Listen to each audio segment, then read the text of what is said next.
फिर भेड़ें सब्जी वाली की टोकरी पर कूद पड़ी। उन्होंने भेड़ों को मारना शुरू किया तो ऐसा लगा जैसे रुई के तकिए को मार रहे हों।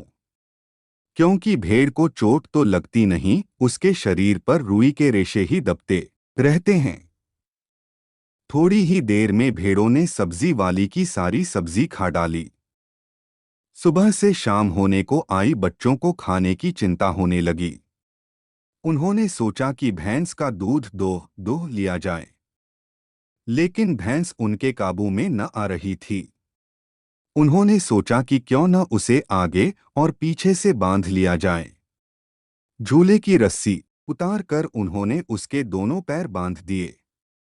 पिछले दो पैरों को चाचाजी की चारपाई से बांधा गया, जबकि चाचाजी सो रहे थे। अगले दो पैर बांधने की कोशिश जारी थी, लेकिन भैंस चौकन्नी होकर भागने लगी। चाचाजी पहले तो समझे कि सपना देख रहे हैं। थोड़ी देर में उन्हें बच्चों की शरारत समझ आ गई। पलंग की दोनों पट्टियां पकड़े चाचाजी बैठे थे। भैंस के साथ साथ भागती चारपाई भी चल रही थी। बड़ा ही हास्यास्पद दृश्य था। थोड़ी देर बाद बछड़े को खोला तो भैंस ममतावश वहां रुक गई। बच्चे गिलास कटोरियां उठा दूध निकालने दौड़ते तो रहे, पर किसी के हाथ कुछ न लगा।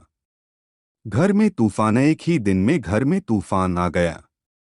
सारे घर में मुर्गियां, भेड़ें, टूटे हुए तसले, बाल्टियां, लोटे, कटोरे और बच्चे थे। मुर्गियां बाग में भेजी गईं व बच्चे बाहर भेजे गए ताकि घर को सही किया जा सके। सब्जी वाली खड़ी आंसू बहा रही थी। अम्मा की चुनौती। अम्मा ने पिताजी से साफ कहा कि या तो घर में बच्चों से काम करवा लो या मुझे रहने दो, नहीं तो मैं मायके चली जाऊंगी। अब्बा ने सभी बच्चों को नसीहत दी कि खबरदार, यदि किसी ने किसी भी काम को हाथ लगाया, यदि किसी ने कोई काम किया तो रात का खाना नहीं दिया जाएगा। बच्चे मन ही मन सोचने लगे कि कमाल है, इन्हें तो किसी तरफ चैन ही नहीं है। काम नहीं करेंगे तो खाना नहीं मिलेगा, और यदि काम करेंगे तो खाना नहीं मिलेगा। उन्होंने पक्का निश्चय कर लिया कि अब हम किसी भी काम को हाथ नहीं लगाएंगे।